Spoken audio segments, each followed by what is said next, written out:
They tell us leadership is about power, about the title, the office, the spotlight.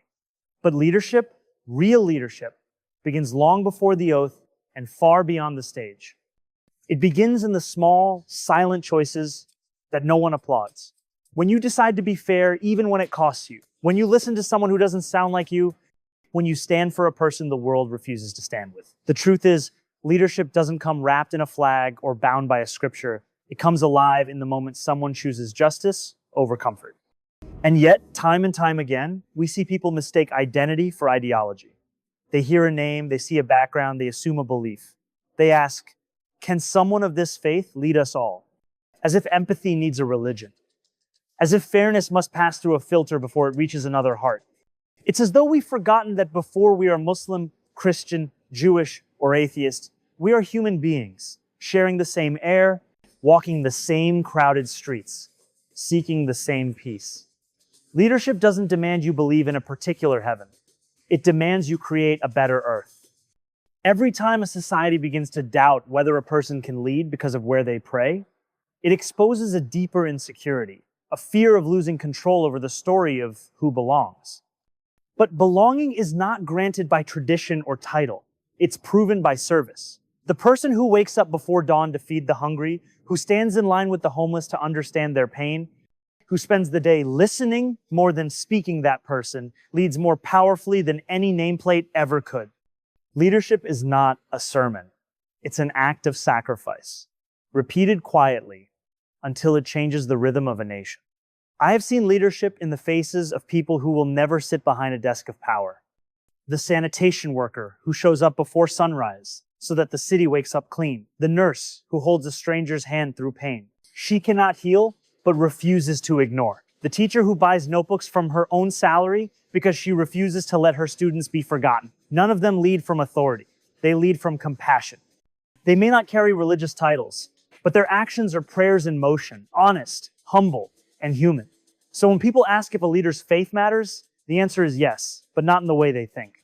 It matters only if that faith teaches them to care, to be accountable, to be just. And if someone has no religion at all, but walks with integrity and kindness, then that too is faith. Faith in humanity, in decency, in the possibility of good. Leadership doesn't discriminate between a verse and a vow. It measures the sincerity behind both. It's not about where your forehead touches the ground. It's about whether your heart rises when others fall. There will always be those who fear difference. They will whisper that diversity is danger, that unfamiliarity is a threat. But history proves the opposite. The greatest cities, the most vibrant communities, are born not from sameness, but from the harmony of contrast. The streets that echo with multiple languages are the ones that pulse with innovation and empathy. When people from every corner of belief stand shoulder to shoulder for justice, something divine happens not because they share a religion, but because they share responsibility. A leader's strength is not tested by the comfort of the crowd, but by the courage to face its doubt. When people question a leader's right to serve based on faith, it becomes an opportunity to teach, to unite, to rise above division. The response should not be anger, but example. Show fairness in every decision, humility in every success, and consistency in every test. Over time, prejudice cannot survive evidence. When leadership becomes the mirror of fairness, even the skeptic begins to see their reflection in it. We have to unlearn the idea that difference weakens leadership. It's difference that sharpens perspective, broadens empathy, and anchors humility. A person who knows what it means to be misunderstood will never dismiss another's pain. A person who has felt the weight of prejudice will work twice as hard to lift it from others. That's the kind of leadership our world needs. Leadership born from the experience of being on the outside, yet choosing to serve everyone on the inside.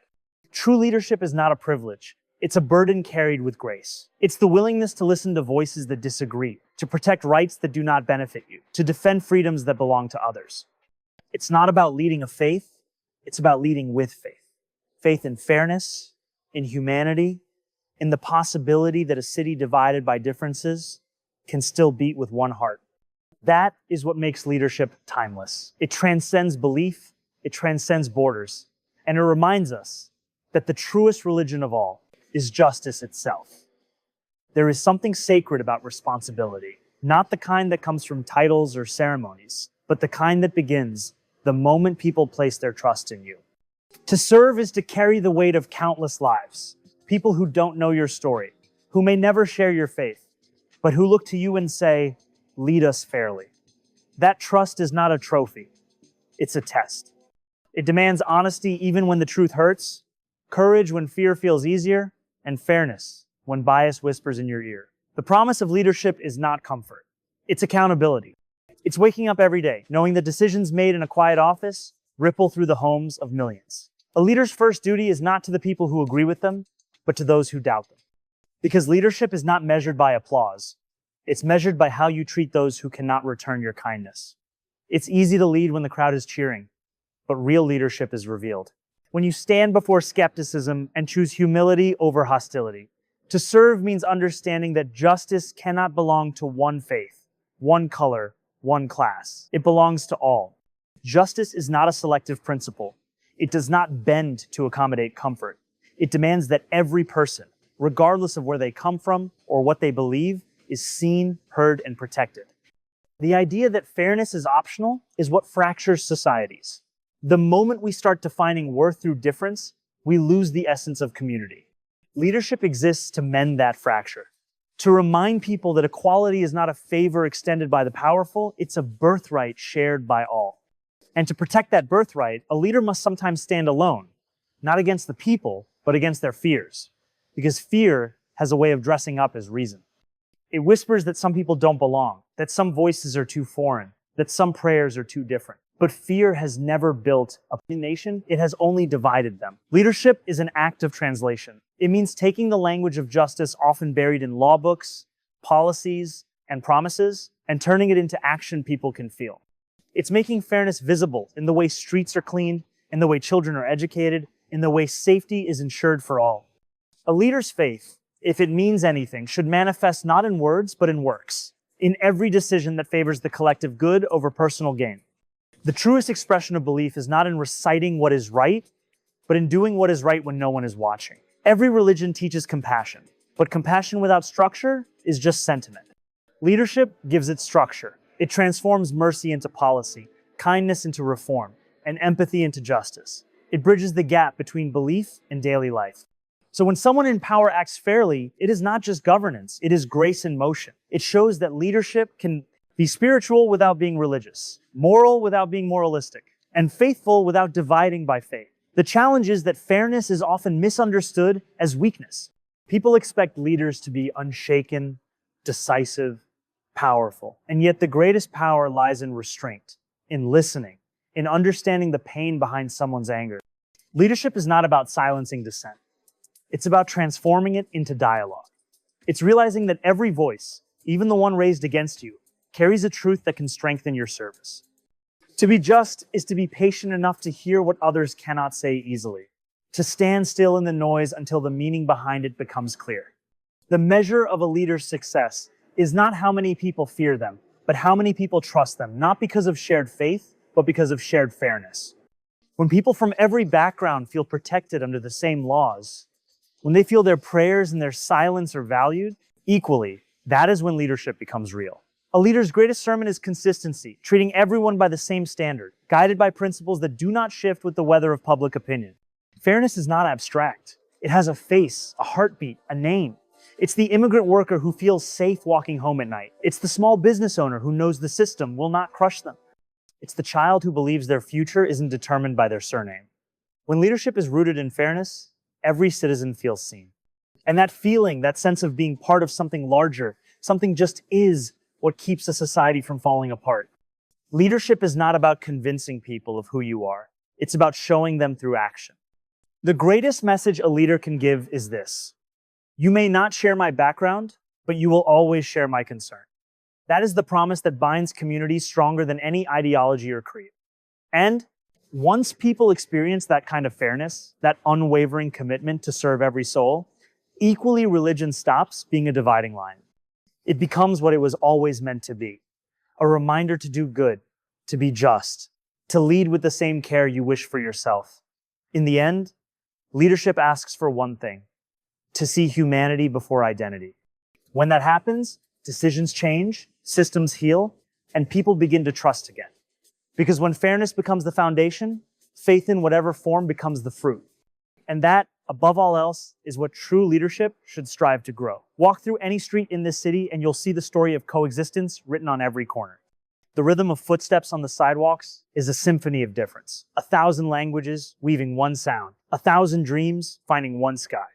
There is no neighborhood untouched by diversity. There is no block that belongs to just one people. Here, humanity collides, collaborates, and creates something that cannot be defined by race, color, or creed. And that is the true beauty of our collective life, that we do not need to look alike, speak alike, or worship alike to care for one another. Every morning, the city wakes because of the hands of many faiths. A baker in Queens lights his oven before sunrise, whispering a prayer in Hebrew. A cab driver from the Bronx bows his head in the direction of Mecca before starting his shift. A nurse from Harlem crosses herself before walking into a hospital room. None of them stop to ask each other what they believe in. They only ask, "Are you okay? How can I help?" That is leadership, not the kind that wears a suit or holds an office, but the kind that keeps the city breathing. And yet, we have allowed ourselves to be told that difference is danger.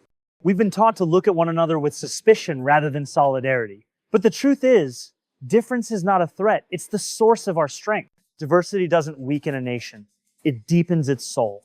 The idea that a leader must come from a certain faith or look a certain way is not just outdated, it's unjust. Because leadership is not about who you are, but about what you do when given the chance to serve. When a person steps into leadership, they inherit every story, not just the ones that look like their own. They carry the weight of the single mother juggling 2 jobs and the student working nights to pay tuition. They speak for the business owner struggling to survive and the worker fighting for dignity.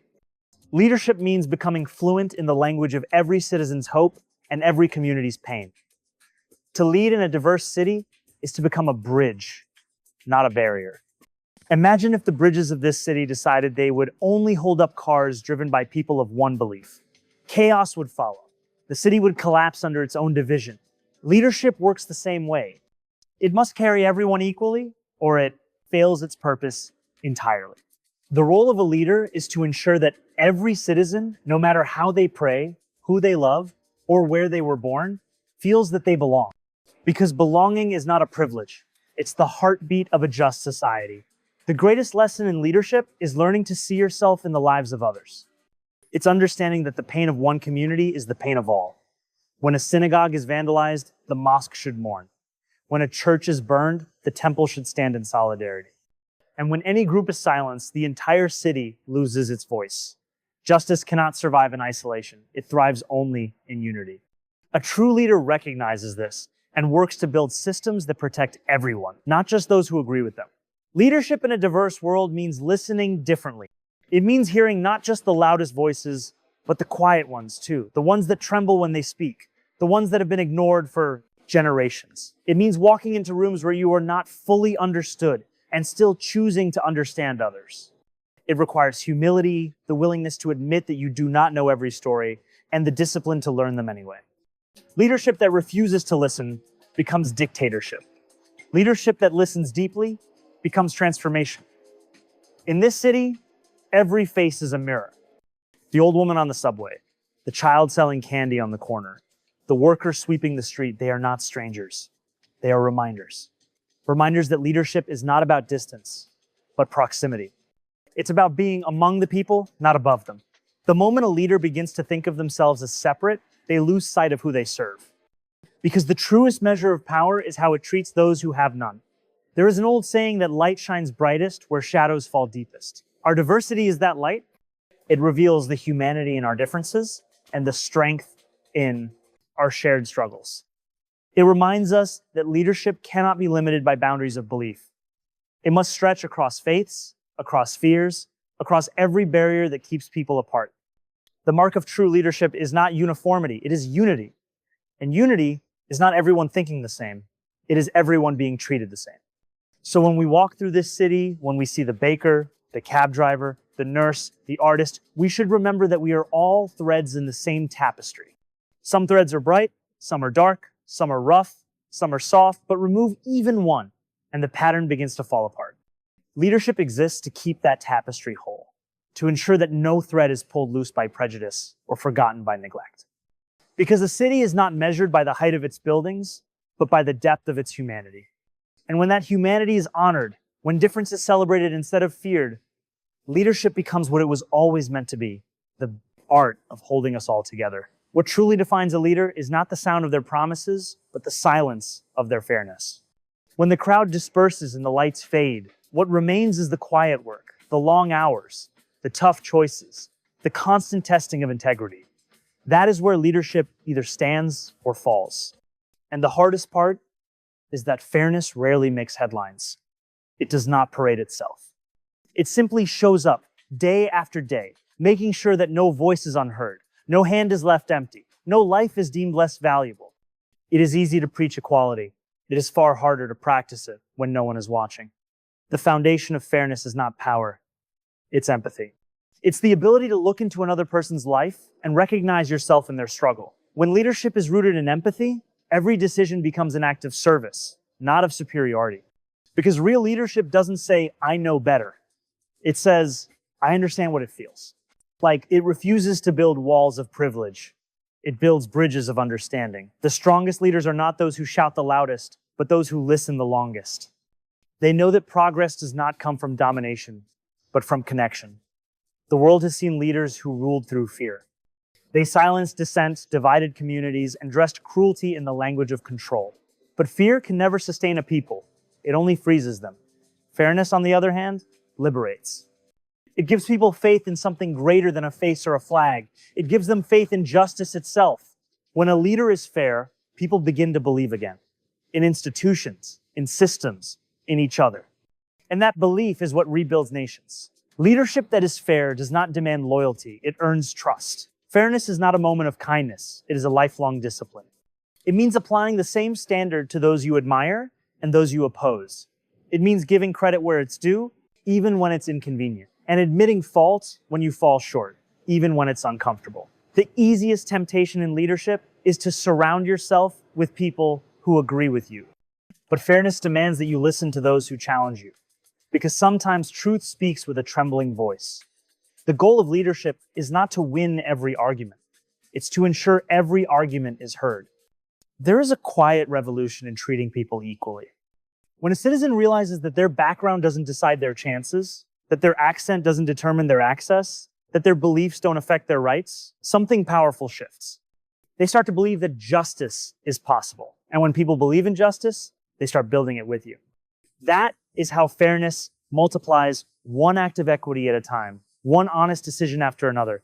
A city led with fairness becomes a classroom of integrity. Every policy, every ruling, every service becomes a lesson in how to care without condition. The greatest leaders understand that fairness is not a sign of weakness. It's the deepest form of strength. Because to be fair requires resisting your own biases, confronting your own comfort, and sometimes standing alone. It requires courage, the courage to make the right choice when the easy one is more popular. History has always remembered those who stood on the side of fairness, even when the cost was high. It has also forgotten those who chose silence over justice. A leader must choose which memory they want to leave behind. In moments of conflict, fairness becomes the compass that keeps leadership from losing its way.